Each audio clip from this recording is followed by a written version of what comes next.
He never forgot you. They handed me a ghost on my 80th birthday, right before they cut the cake.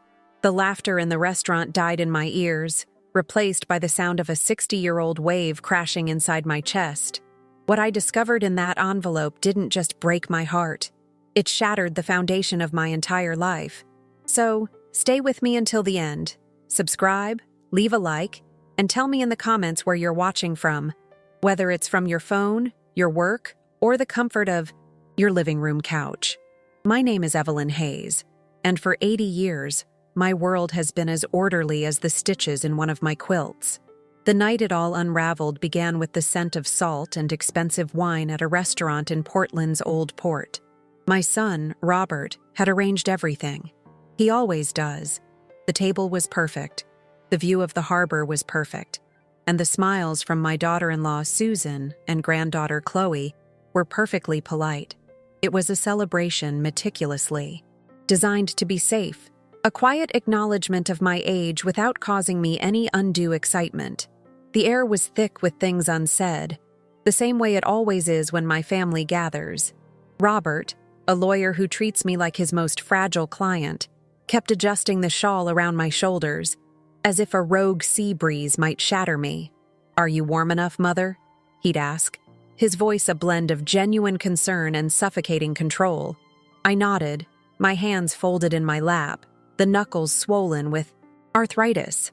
These hands had pieced together hundreds of quilts, telling stories in fabric and thread, but for decades they had remained still, never daring to pull at the loose threads of my own past. That night, the placid surface of my life felt thin, like ice on the cusp of spring. The dinner was a predictable ballet of small talk. Chloe spoke about her college applications, Susan complimented the chef, and Robert recounted a minor victory in court. I listened, smiled, and felt a familiar, sweet melancholy, the kind that settles in when you realize you're more of a beloved monument than a person. It was as the waiter cleared the dessert plates that the first tremor hit. A young man, no older than Chloe, approached our table with a nervous energy that was completely out of place in the restaurant's calm elegance. He wasn't our waiter. His hands trembled slightly as he moved toward me. He didn't say a word. He simply leaned down and placed a plain yellowed envelope on the table, beside my half-eaten slice of birthday cake. The paper was thin, almost translucent with age. It felt like a relic from another time, an artifact that had no business being here among the sparkling crystal and polished silver. Before Robert could even form a protest, the young man had vanished back into the evening's crowd, leaving the envelope sitting there like a silent accusation. This small, weightless object was the beginning of the greatest humiliation of my life, the proof that my quiet existence was built on a devastating lie. "What on earth was that?" Robert huffed, his face tightening with annoyance. He started to signal for the manager, ready to complain about the breach of protocol, the informality of it all. But I put my hand on his arm, a gesture that surprised him into silence. A cold dread, sharp and unfamiliar, was creeping up my spine. It was a feeling I hadn't experienced in 60 years, a premonition that something buried deep was about to be exhumed. My heart, a slow and steady drum for decades, began to beat with a frantic, youthful rhythm that frightened me. "Mother, it's probably just some gimmick, a singing telegram that lost its nerve," Susan offered, trying to smooth over the awkwardness. But my eyes were fixed on the envelope. My name wasn't on it. There was no address. It was completely blank, yet I felt it was addressed directly to my soul. With fingers that suddenly felt clumsy and foreign, I picked it up. The paper was brittle, and the toe. Silence at our table was now heavy, charged with a tension that no one understood but me.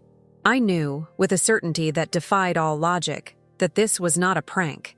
Inside, there was no card, no well wishes for my 80th year. There was only a single black and white photograph. It was of a young man, his smile wide and genuine, leaning against a lobster boat with the sea stretching out behind him. The sun was in his hair, and his eyes held a look of pure, unadulterated hope. It was a face I saw every night in the deepest recesses of my dreams, a face I had been told was resting at the bottom of the ocean. It was Arthur, My Arthur. The boy I was supposed to marry before a storm allegedly stole him from me forever. My breath caught in my throat. The restaurant, the voices of my family, the distant sound of a foghorn from the harbor. It all faded into a dull roar. The world had narrowed to this impossible rectangle of paper in my hand. 60 years of carefully constructed peace, of resigned widowhood, of being a sensible, grieving fiancé who moved on, crumbled in that single instant. The lie was so enormous, so profound, that I felt a wave of dizziness. He looked so alive, so real.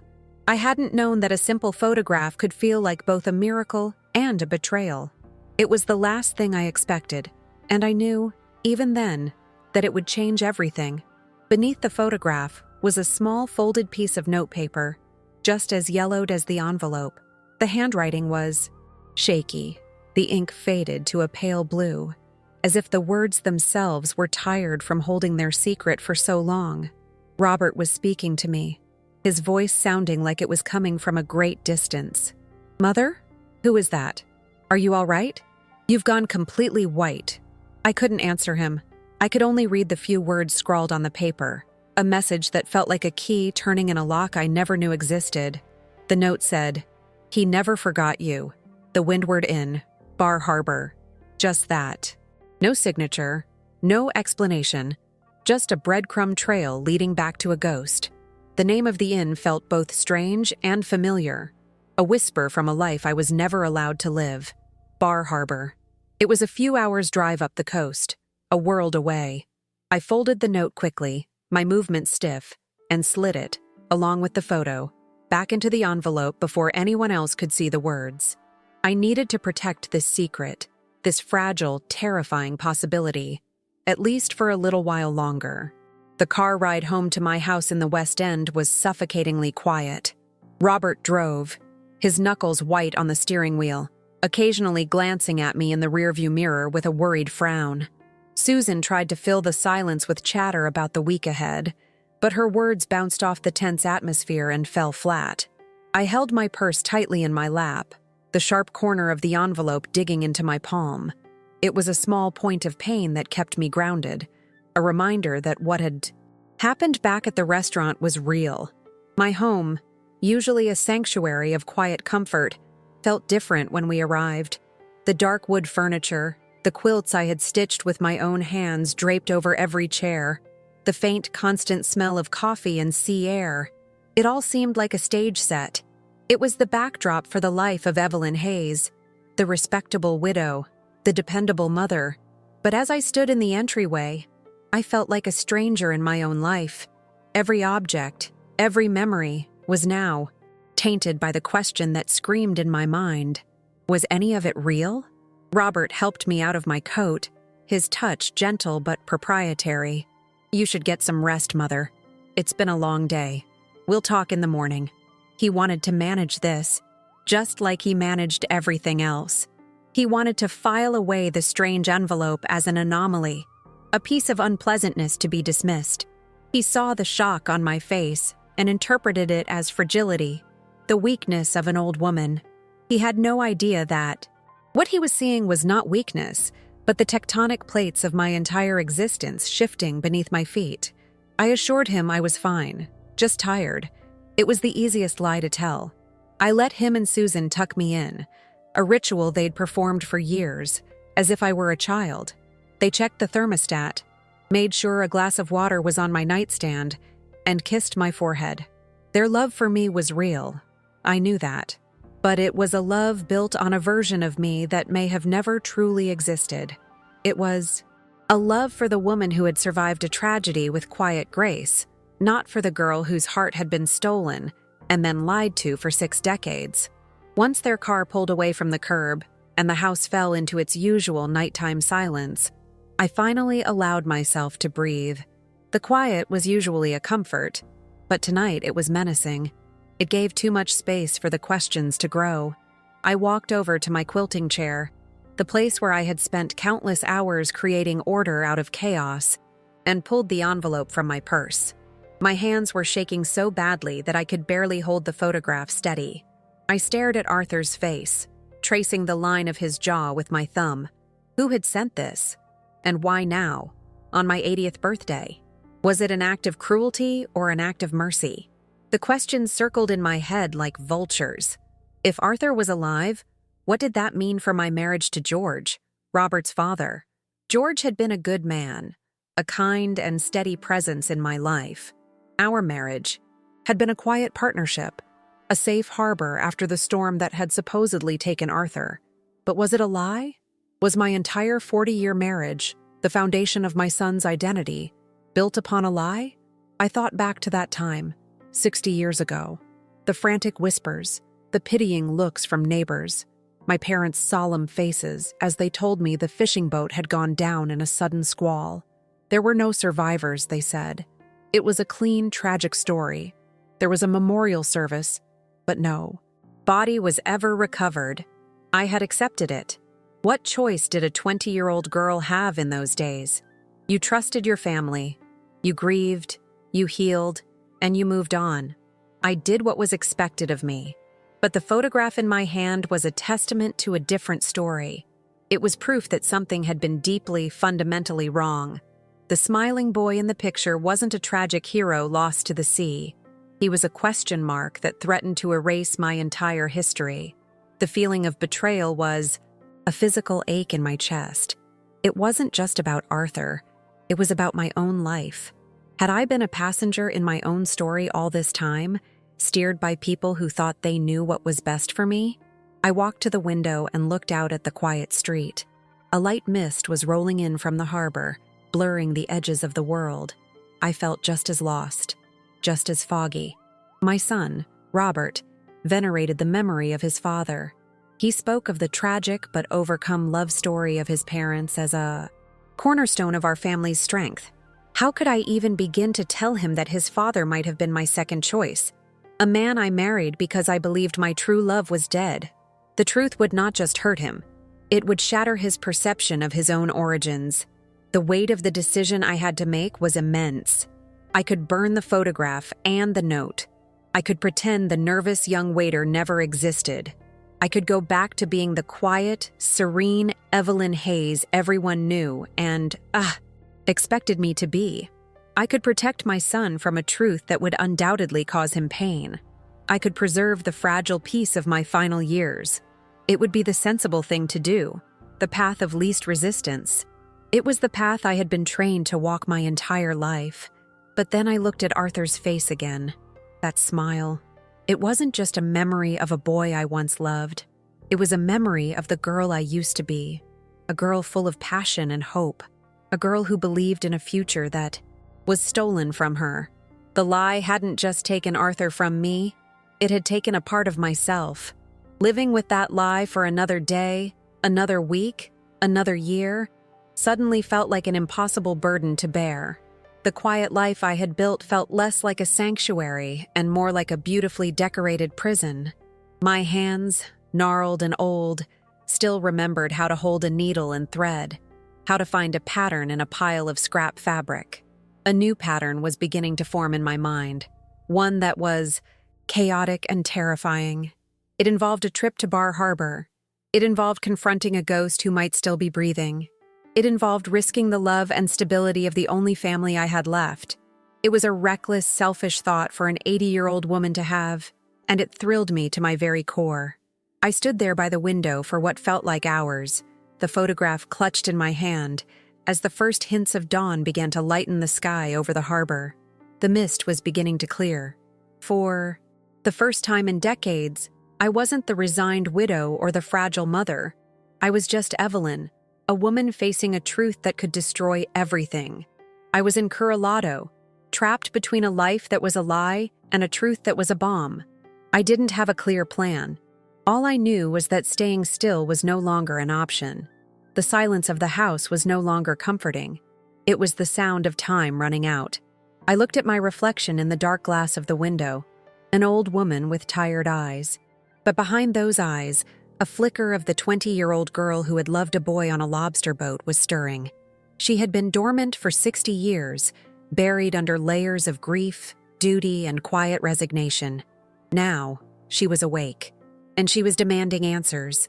I felt utterly cornered, with no clear way out, but I knew my fight had just begun. The sun came up. It had the nerve to be beautiful, casting long, gentle shadows across my living room floor. I hadn't slept. My body ached with the unique exhaustion that comes not from labor, but from a mind that refuses to rest. I sat in my quilting chair, the photograph of Arthur lying face up on the ottoman, his smile a 60-year-old wound that had just been torn open. Every routine I had, every small ritual that structured my days, felt pointless. Making coffee, checking the ferns on the windowsill for moisture. These actions belonged to a different woman, one who believed her life was a finished story. I tried to force myself into the familiar rhythm of my morning. I went to the kitchen and filled the kettle, my hands moving on their own while my mind was miles up the coast, in a place called the Windward Inn. The water began to hiss, a sound that usually comforted me, but today it sounded like a whisper of accusation. I could just throw the envelope into the old furnace in the basement. I could burn the ghost and his note, reduce them to ash, and go back to my quiet, orderly existence. The thought was a tempting cowardice. It promised peace, the same placid peace I had mistaken for happiness for so long. My son's call came precisely at 8:05 a.m., as it always did. "Just checking in, Mother," Robert's voice said, smooth and professional, the same tone he used for his clients. "Did you sleep well? Last night was a bit odd." He was probing, trying to gauge the damage. He wanted to categorize the event, file it away under unfortunate incident, and ensure it didn't disrupt the carefully managed narrative of our family. I could feel his need for control humming through the phone line, a low-frequency vibration that set my teeth on edge. "I'm fine, Robert, just a little tired," I said, my voice sounding thin and foreign to my own ears. I stared at Arthur's picture while I spoke, feeling like a traitor to two different men at once. "Don't you worry about that strange man. Probably just a local eccentric. I'll make a call to the restaurant manager today and make sure it doesn't happen again," he continued, his words a neat, tidy solution to a problem he couldn't possibly comprehend. He didn't ask what was in the envelope. He didn't want to know. He only wanted to erase the disruption. That was the moment the ground shifted beneath me. It wasn't a sudden earthquake, but a slow, grinding realization. My entire life, I had been managed. First by my well-meaning parents who told me a clean, tragic story to protect me from a messier truth. Then by George, my late husband, a good man who provided a high, safe, predictable life. And now by Robert, my son, who loved me so much he was suffocating me with his care. Their protection had been a cage, gilded with love and good intentions, but a cage nonetheless. The serenity of my life wasn't something I had built. It was something that had been built around me. "That won't be necessary," I said, and the firmness in my own voice surprised me. There was a pause on the other end of the line. I had deviated from the script. "Mother? Are you sure?" It was a security breach. The word security hung in the air between us. He meant the restaurant's security, but I heard it as my own. My security, my peace, was predicated on not knowing, on not asking questions. For the first time, that security felt like a prison. The need to know the truth was no longer a flicker of curiosity. It was a fire catching in my chest. After I hung up, the house felt different. It was no longer a sanctuary. I walked through the rooms, touching the things I had lived with for decades. The heavy mahogany dining table where we'd had 1,000 Sunday dinners. The framed photo of George and me on our wedding day. He looked so proud, and I looked so calm, resigned. The quilts on the walls, with their intricate patterns and perfect stitches, suddenly looked like beautiful, elaborate lies. They were stories of a life I thought was mine, but now I wasn't so sure. Each stitch felt like a day I had lived under a false pretense. I stopped in front of a quilt I'd made 10 years ago, one I called Harbor Lights. It was a complex pattern of blues and grays, with small, bright squares of yellow and white representing the lights of boats in the fog.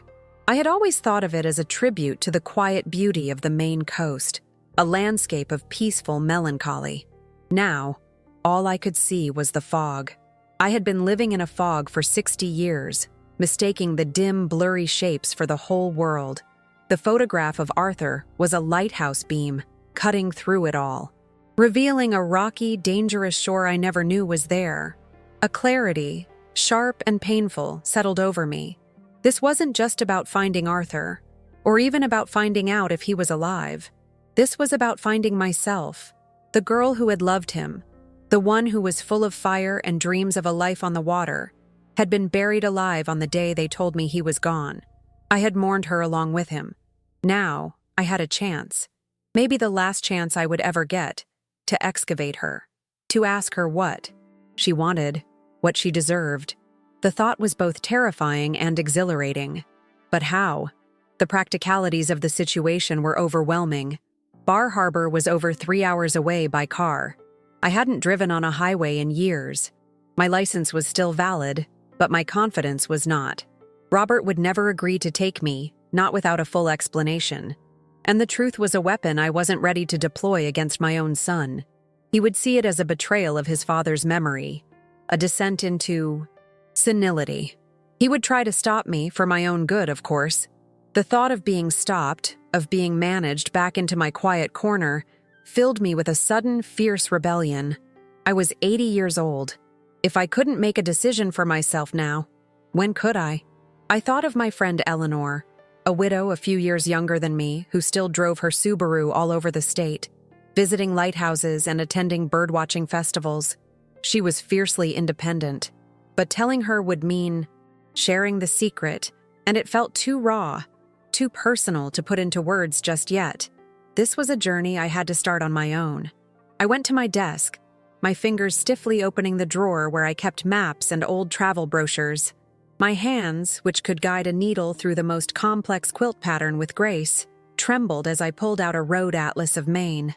The paper was soft with age. I traced the blue line of Route 1 heading north along the coast, my finger hovering over the name Bar Harbor on Mount Desert Island. It looked so far away, like a destination in another country. It felt like planning an escape. The doubt crept back in, cold and insidious. What if I got there, and the Windward Inn didn't exist anymore? What if the note was a cruel joke? What if Arthur was alive, but he was a different man, one who wouldn't want to see me? What if he was married, with a family of his own? The potential for more heartbreak was immense. It would be so much easier to stay here, in the life I understood, even if it was a lie. My heart hammered against my ribs, a frantic bird beating against the bars of a cage. Then I looked at the photograph again, at Arthur's eyes. They were full of a future that he believed included me. Someone had stolen that future from both of us. Whether it was fate or a person, I didn't know. But I owed it to the 20-year-old girl I once was to find out why. I owed it to her to stand up, just this once, and refuse to be a passive character in my own life story. The risk of heartbreak was real, but the pain of living the rest of my days with this suffocating question felt infinitely worse. I made my decision. The doubt didn't vanish, but it receded, pushed back by a wave of pure, stubborn will. I went to my bedroom and pulled a small, sturdy overnight bag from the top of the closet. The scent of cedar and disuse wafted out. I began to pack, my movements slow but deliberate. A change of clothes, my toothbrush, my heart medication. Practical things for an impractical journey. Each item I placed in the bag was a small act of defiance. I took the photograph of Arthur and the note and wrapped them carefully in a silk scarf before placing them in an inner pocket of the bag. They were fragile, tangible pieces of a past I needed to reclaim. I felt a strange sense of calm settle over me, the kind of calm that comes after a storm has passed, and the path forward, however difficult, is finally clear. I was no longer just the grieving fiancée, the dutiful wife, the fragile mother. I was becoming the protagonist of my own story again.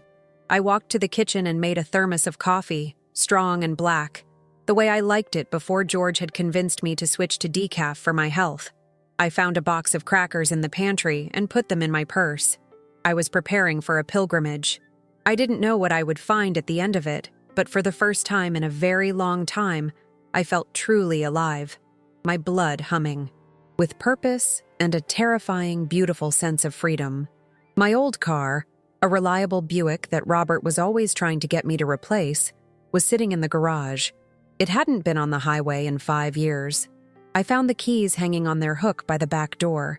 They felt heavy in my hand, like the key to my own prison cell. I knew Robert would be frantic when he found out I was gone. He would call the police, report me as a missing, confused, elderly woman. The thought brought a pang of guilt, but it wasn't enough to stop me. I wrote a short, simple note and left it on the kitchen table. Dear Robert, I am fine. I have gone on a short trip to see an old friend. Please do not worry. I will call you soon. Love, Mother. It was a lie, but it was a necessary one.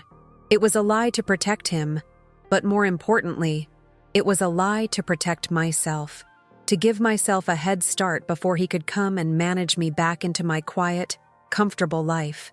Standing by the back door, purse in hand, thermos in my bag, I took one last look around my home. The quilts, the furniture, the photographs, they were all part of a real life, with real joys and sorrows. But it wasn't the whole story. It was a carefully edited version. I was going to find the missing pages. The thought was the most frightening thing I had ever contemplated, and it filled me with a strength I thought I had lost decades ago. I opened the door to the garage. The air was cool and smelled of gasoline and old lawn equipment. It smelled like departure. My heart was pounding, a steady, powerful beat that felt like a drum leading me into battle. I was an 80-year-old woman, with arthritic hands and a heart full of 60-year-old questions, about to drive 3 hours up the coast on a quest that could destroy everything. It was reckless. It was foolish. And it was the only thing to do. I looked at my reflection in the car's dusty side mirror. The woman looking back at me seemed frail. Her face, a road map of wrinkles. But her eyes were clear. They were not the eyes of a fragile heirloom. They were the eyes of Evelyn Hayes, a woman who had spent 60 years quilting stories for others, and was now finally ready to unravel her own, no matter how tangled the threads might be. I got into the driver's seat, the familiar feel of the worn fabric a small comfort. I put the key in the ignition and took a deep, shaky breath. The silence in the garage was absolute, like the moment before a storm breaks. For 60 years I had followed the path laid out for me, a path of quiet dignity and accepted loss. Today, I was turning off that path. I was driving straight into the heart of the fog. I turned the key. The old engine coughed, sputtered, and then roared to life, the sound echoing in the small space like a declaration of war. A war against the quiet, against the lies, against the life that had been chosen for me. I was leaving the sanctuary behind, not to find a ghost from my past, but to finally meet the woman I was supposed to become. The journey to Bar Harbor had begun. The old Buick shuddered as I backed out of the garage, its engine a rusty growl in the morning stillness. It felt like a protest, a mechanical complaint against this sudden disruption of its long retirement. My hands, which knew the delicate art of guiding a needle through layers of fabric, felt clumsy and oversized on the wide steering wheel. Every turn out of my quiet West End neighborhood was a betrayal of routine.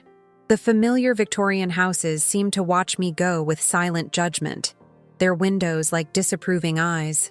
I was an 80-year-old fugitive, escaping the scene of a life I had meticulously curated. The first few blocks were a battle against my own muscle memory, which screamed at me to turn back and put the kettle on. Merging onto I-295 was the first true test, a violent baptism into a world I had only ever observed from the passenger seat. The sheer speed of it was an assault. Cars whipped past me, blurs of color and metal, their drivers faceless and impatient. The roar of an 18-wheeler thundering by my window felt like a physical blow, shaking the car and my resolve. My heart hammered against my ribs, a frantic, trapped bird. My knuckles were white on the wheel, and a cold sweat slicked my palms. I was too slow, a relic holding up the relentless flow of modern life. The urge to pull over, to surrender to the side of the road and wait for Robert to rescue me, was a siren's call, promising the sweet relief of failure. I almost did it. I saw an exit ramp for Falmouth, and my foot instinctively moved toward the brake. I could be home in 15 minutes. I could be safe. I could return to the woman everyone expected me to be, fragile and dependent. But then my eyes fell on the overnight bag sitting on the passenger seat. Inside was the photograph. Inside was Arthur's smile. Inside was the ghost of the girl I used to be, the one who wasn't afraid of the wind or the waves. Taking a ragged breath that burned my lungs, I pressed my foot back on the accelerator, my gaze fixed on the road ahead. I stayed in the far right lane, a slow-moving vessel in a fast-flowing river, but I was moving forward. Slowly, painfully, a new rhythm began to take hold. The terror didn't vanish, but it subsided into a manageable hum of high-alert anxiety. I learned to breathe with the flow of traffic, to anticipate the movements of the cars around me. It was a form of discipline I hadn't practiced in years, a total focus on the present moment that left no room for the ghosts of the past or the fears of the future. The miles began to slip by under my tires, each one a small, hard-won victory. The familiar landscape of southern Maine, with its dense pine forests and fleeting glimpses of the gray Atlantic, became a backdrop to my internal transformation. I was no longer just an old woman in a car. I was a pilgrim on a necessary road. My phone, resting in the cup holder, began to vibrate, its buzz a frantic electronic summons. I knew without looking that it was Robert. It would be him, then Susan, then maybe even Chloe, a coordinated family effort to reel me back in. The first call I ignored, my stomach twisting with guilt. He was worried, I knew. He loved me, but his love had become a beautiful, suffocating quilt, and I needed to breathe. The second call came 2 minutes later. I imagined him pacing in his office, his voice tight with controlled panic, as he left a message. The third call was the turning point. I reached over, my hand shaking, and pressed the power button until the screen went dark. The silence that followed was terrifying and absolutely liberating. The act of turning off the phone felt more significant than starting the car. It was a conscious severing of the cord, a declaration that for this one day, my life was my own. I was untethered, unaccountable. The thought was so foreign that it made me feel lightheaded. For the first time since I was a young woman, no one knew exactly where I was or what I was doing. I was a mystery, even to myself. This journey was no longer just about finding Arthur. It was about discovering what Evelyn Hayes was capable of when she was no longer being managed, protected, and defined by the people who loved her most. Just past Brunswick, I realized the car's fuel gauge was dipping dangerously low.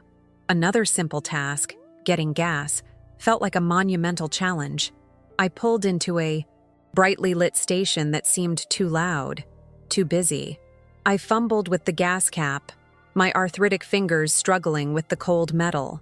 A young man with kind eyes, probably a college student, saw me struggling and came over to help without me asking. "Tough one, huh?" he said with a gentle smile. His small act of kindness was so unexpected that it almost brought tears to my eyes. It was a reminder that the world outside my quiet home wasn't just a place of danger and speed. It held moments of simple, human connection. Paying inside, I felt the clerk's curious gaze on me. An 80-year-old woman, alone, buying a tank of gas and a cup of black coffee. I must have looked like a runaway. I caught my reflection in the glass of the cooler door, a woman with flyaway gray hair and a look of fierce determination in her tired eyes. I didn't recognize her at first. The woman I knew would have been at home, listening to the radio, waiting for her son's scheduled call. This woman was an outlaw, fueled by cheap coffee and a 60-year-old question. A small smile touched my lips. I was beginning to like her. Back on the road, I left the interstate behind for the slower, more winding path of Route 1. The character of the drive changed immediately. The highway had been a test of endurance. This was a journey of observation. I passed through small, forgotten towns with clapboard houses and lobster shacks advertising the day's catch. The air smelled of salt and pine and damp earth. This was the Maine I remembered from my youth, the one Arthur and I had dreamed of exploring. Memories, sharp and bittersweet, began to surface, not as sources of pain, but as companions on the road. I remembered the scratchy wool of his sweater, the way he laughed from deep in his belly, the taste of salt on his lips after a day on the water. In Wiscasset, I hit an unexpected roadblock. A bright orange sign announced a bridge closure, with a detour that sent me down a series of unfamiliar country roads. Panic flared in my chest. My old road atlas was in the bag, but the small print was a challenge for my eyes. I pulled over, the car idling on the gravel shoulder, and felt the old helplessness wash over me. This was it. This was the universe telling me I was a foolish old woman, that I should have stayed home. I was lost. The doubt was a cold, heavy weight in my stomach, whispering that I had overestimated myself, that this defiant act was nothing more than a final, pathetic grasp at a life that was already over. But then I thought of Robert. I could hear his voice in my head, full of "I told you so," and gentle recriminations. The thought of proving him right was more unbearable than the thought of being lost. Anger, a hot and clarifying emotion, burned through the fog of my fear. I would not be a damsel in distress waiting for rescue. With renewed determination, I spread the map across the passenger seat, using my reading glasses to trace the thin blue and red lines. It took me 10 minutes of concentrated effort, my finger tracing a new path, but I found it. A winding route through Sheepscott and Newcastle that would eventually reconnect with the main road. I had solved the problem myself. The feeling of triumph as I pulled back onto the road was more potent than any coffee. It was a small thing, navigating a detour, but it felt like a fundamental shift. I had encountered an obstacle, felt the fear, and pushed through it using my own resources. The world was no longer a place of insurmountable challenges managed by others. It was a series of problems to be solved. With every mile I drove, the timid, agreeable woman I had been for 60 years was fading in the rearview mirror, replaced by someone more resilient, someone I was only just beginning to know. As I drove, the internal landscape began to shift as much as the external one. I started talking to Arthur, not just in my memories, but directly, as if he were sitting beside me. Why, Arthur? If you were alive, why did you let me believe you were gone? The question hung in the quiet car, unanswered. Did you love someone else? Was it all a lie? I let the painful questions come, voicing the fears that had been buried in my heart for decades. It was a strange, one-sided conversation, a dialogue with a ghost, but it felt necessary. I was preparing myself, rehearsing the words I might need if I found him. I was arming myself with my own truth. The afternoon sun was low in the sky when I saw the sign for the Mount Desert Island Bridge. Crossing it felt like crossing a threshold into another realm. The air immediately felt different, cleaner, sharper, heavy with the scent of the cold Atlantic. This was the island where my past was waiting for me. My hands tightened on the steering wheel, my earlier confidence giving way to a new wave of raw nerves. This was no longer a theoretical journey. The destination was real, and it was close. The idyllic scenery of the island, with its granite, cliffs and crashing waves, was beautiful, but it felt menacing, like the beautiful, calm surface of a deep and dangerous body of water. Navigating the streets of Bar Harbor was another challenge. The town was crowded with summer tourists, people strolling along the sidewalks, eating ice cream, their faces full of a carefree happiness that felt a world away from my own. I felt invisible, an ancient ghost haunting their vibrant present. I had to ask for directions to the inn twice, my voice small and reedy when I spoke to a young shopkeeper. She pointed me up a steep hill, away from the bustling waterfront, to a quieter, more residential street, lined with old sea captains' homes. Each turn of the wheel brought me closer to a potential cataclysm. Then I saw it. A simple, hand-carved wooden sign hanging from a post. The Windward Inn. It was a large white clapboard house with dark green shutters and a wide, welcoming porch. It looked peaceful, timeless, as if it had been waiting here for me for 60 years. My breath caught in my throat. It was real. The note wasn't a joke. The entire insane, reckless journey had led me to this very real place. I pulled the Buick into a small gravel parking spot at the side of the building and turned off the engine. The sudden silence was deafening, broken only by the distant cry of a gull and the frantic beating of my own heart. I just sat there for a long time, my hands resting on the silent steering wheel. I had done it. I had driven over 150 miles, navigated highways and detours, overcome fear and self-doubt, and arrived at the place where my life had diverged so long ago. I looked at my hands, the knuckles swollen and the skin thin as paper. These were not the hands of a fragile woman. They were the hands of a woman who had quilted 1,000 stories and had just driven across the state to reclaim her own. They were strong. I was strong. A profound sense of calm settled over me, a stillness that came not from resignation, but from readiness. The fear of what I might find inside the inn was still present, a cold knot in my stomach, but it no longer controlled me. The journey itself had been a transformation. The act of getting here had forged a new version of me, one who didn't shrink from the truth. The 80-year-old woman who had left Portland that morning would have been terrified to get out of this car. She would have considered turning around, satisfied with just knowing the inn was real. But I was not that woman anymore. I had faced the roar of the highway, the silence of my turned-off phone, the confusion of a detour, and the ghosts of my own past. Each challenge had been a stitch, sewing a new pattern of strength and self-reliance onto the fabric of my being. I was no longer a passive character in a story written by others. I was the author, and I was about to write the most important chapter of all.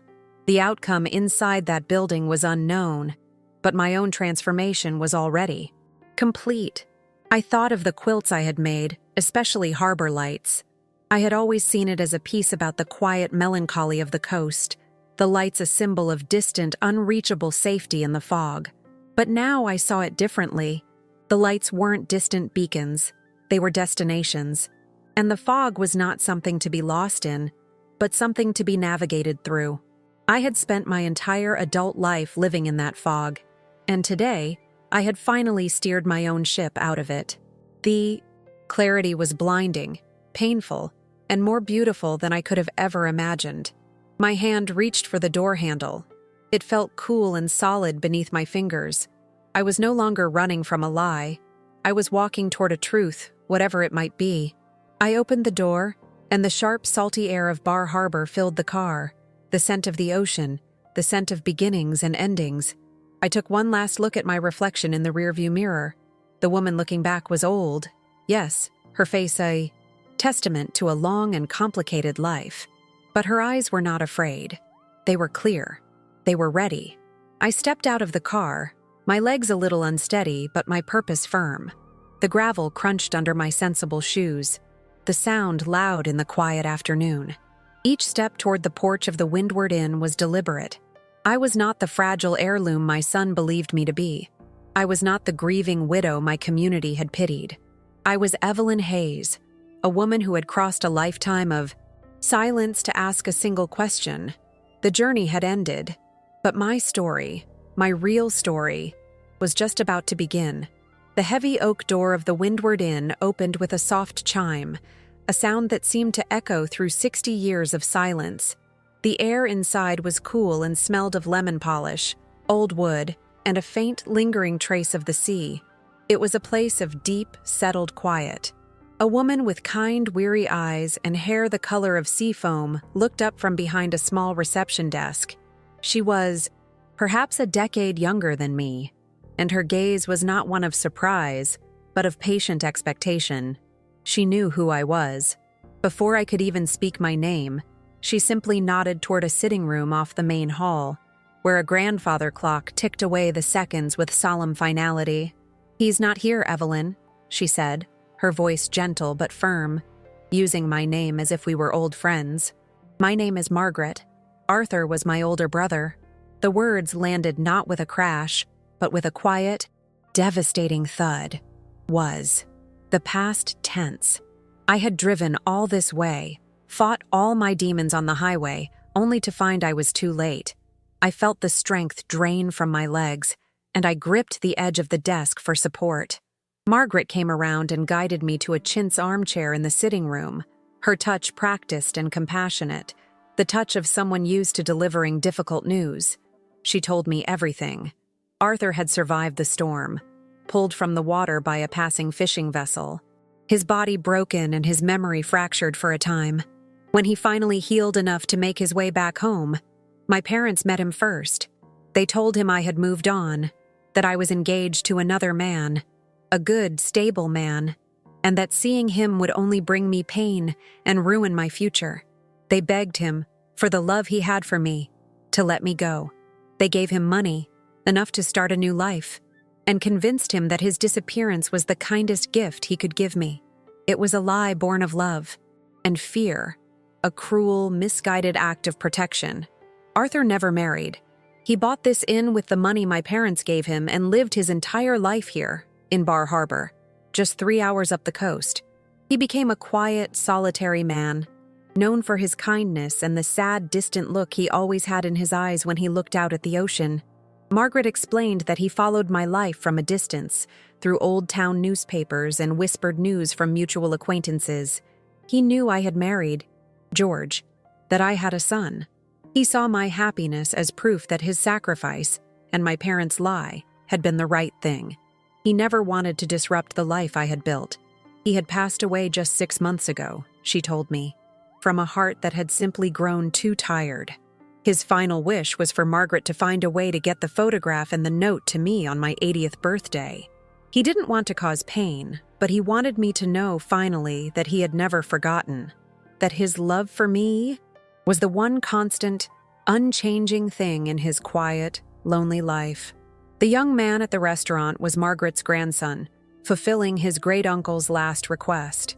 The entire story was a tragedy of good intentions, a lifetime of love silenced by a lie meant to protect. I did not weep. The tears were frozen somewhere deep inside me, a glacier of grief too vast to melt. Instead, a profound and terrible clarity washed over me. The ghost I had been chasing was real, and he was gone forever.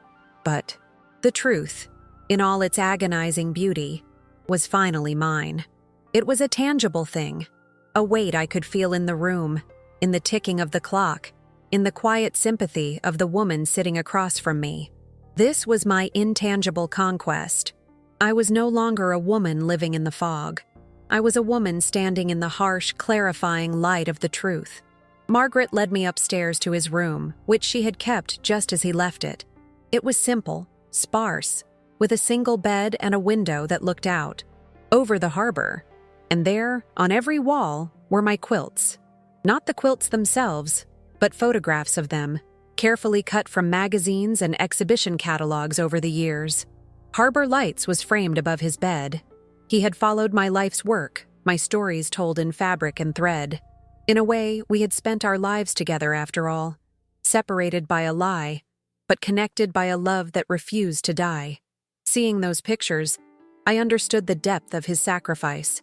He had let me go, not out of weakness, but out of a love so profound, he chose a life of quiet longing over the possibility of my pain. The anger I had felt toward my parents, toward the world, began to soften, replaced by a deep, aching sorrow for all the years we had lost. I touched the frame of Harbor Lights, my creation, his comfort. The contrast between the woman I was yesterday, a fragile matriarch tending to her ferns, and the woman standing in this room was stark. I was no longer a victim of a story. I was its keeper. The drive back to Portland was nothing like the journey here. I was no longer a fugitive running toward a question, but a woman driving home with an answer. The highway held no terror for me. The other cars were simply other people, each with their own stories, their own secrets. I drove with a steady hand, the setting sun in my rearview mirror. The world felt wider, more real. The silence in the car was not empty. It was filled with the weight of Arthur's life, of my own newfound truth. I had conquered the road, yes, but more importantly, I had conquered the fear of knowing. When I arrived home, the house was ablaze with lights. Robert's car was in the driveway, and I could see his silhouette pacing behind the living room curtains. My old self would have been filled with dread, preparing apologies and excuses. The new Evelyn felt only a calm resolve. I walked up my own front path not as a prodigal mother returning in shame, but as the matriarch of this family, a title I was finally ready to claim in its truest sense. I put my key in the lock and opened the door to my own life. Robert rushed toward me, his face a mixture of terror and fury. "Mother, where have you been?" I was about to call the state police. "We've been out of our minds with worry." His voice was loud, his panic palpable. Yesterday, I would have shrunk under his anger, my guilt overwhelming me. Tonight, I simply looked him in the eye, my gaze unwavering. "I am fine, Robert," I said, my voice quiet but carrying a new, unshakable authority. "We need to talk. Sit down." The surprise on his face was immediate. He was so accustomed to managing me that my simple command left him momentarily speechless. He followed me to the living room, his lawyerly bluster deflating as he sensed the fundamental shift in me. I sat in my quilting chair, the seat of my power, and I told him everything. I told him about Arthur, about the lie my parents had told, about the man who had loved me from a distance for 60 years. I laid the truth out between us, not as an accusation, but as a fact. A piece of our family history that had been buried for too long. His reaction was not what I had feared. He didn't rage about his father's memory being tarnished. He simply listened, his face growing pale, his eyes filling with a confused pain. He saw the story not as a betrayal of his father, but as a profound tragedy that had shaped the mother he knew. He saw the strength it took for me to make that journey, to face that ghost alone. For the first time, he wasn't looking at a fragile heirloom that needed protecting. He was looking at his mother, a woman of incredible hidden resilience. The respect in his eyes was a new and precious thing. That night, something broke and something was rebuilt. The foundation of our family story was shattered. Yes, but in its place, we began to lay a new one, based on a more complicated and honest truth. Our relationship, once defined by his overprotection and my passivity, began to transform into one of mutual respect between two adults. He saw me, truly saw me, for the first time. That was my most tangible conquest, not a reclaimed love, but a reclaimed identity within my own family. In the days that followed, I began to quilt again, but with a new energy. I wasn't just stitching patterns, I was stitching my own story. I took out fabrics in blues and grays, the colors of the sea, and began to design a new quilt. This one would not be about the melancholy of the harbor. It would be about the journey. It would have the chaos of the highway, the winding path of the detour, and the quiet, steady light of the inn at the end of the road. It was a story of a woman who, at 80 years old, finally took the wheel. My life is quieter now, but it's a different kind of quiet. It is not the silence of resignation, but the peace of acceptance. I still tend to my ferns and listen to the radio at dusk, but I am no longer searching the horizon for something I lost. I know what was there, and I have made my peace with it. The journey to Bar Harbor didn't give me back the love of my youth, but it gave me something far more valuable. It gave me back myself. I look at my hands now, gnarled and spotted with age, and I see not weakness, but strength. These are the hands that held a needle and thread, that gripped a steering wheel on a terrifying highway, that opened a door to a 60-year-old truth. They are the hands of a woman who learned that the most beautiful patterns are not always the most perfect ones. Sometimes they are the ones that are pieced together from the scraps of a broken heart. The old me believed that a life was defined by the choices others made for you, by the tragedies you endured with quiet dignity. I spent 60 years as a testament to that belief, a monument of serene survival. But I was wrong. A life is defined by the journeys you dare to take, especially the ones you take for yourself. The woman who left Portland. That day was an heirloom, carefully preserved under glass. The woman who returned was a quilt, intricate, imperfect, and strong enough to weather any storm. My son visits me now, not to check on me, but to talk with me. He asks about my quilting, about my memories, about the girl who loved a boy on a lobster boat. He is getting to know his mother, not just the monument. He sees the strength that was always there, hidden beneath layers of quiet conformity. The admiration in his eyes is a gift I never expected, a testament to the fact that it is never too late to show the world who you truly are. This transformation wasn't a sudden miracle. It was a choice, followed by 150 miles of terror and resolve.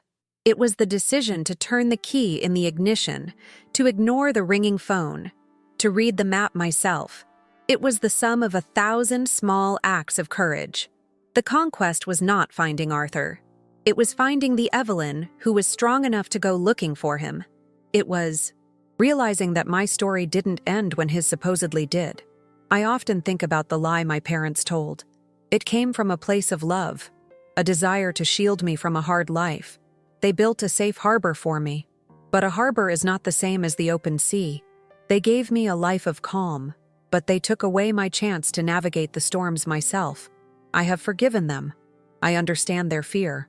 But I have also learned that a life without the risk of a storm is a life lived in a very small, very shallow part of the ocean. My personal reflection on this journey is simple. For 60 years, I quilted stories of beauty and order to cover up the chaos I felt inside. I was a master of creating perfect surfaces. But true strength, I've learned, isn't about maintaining a perfect surface.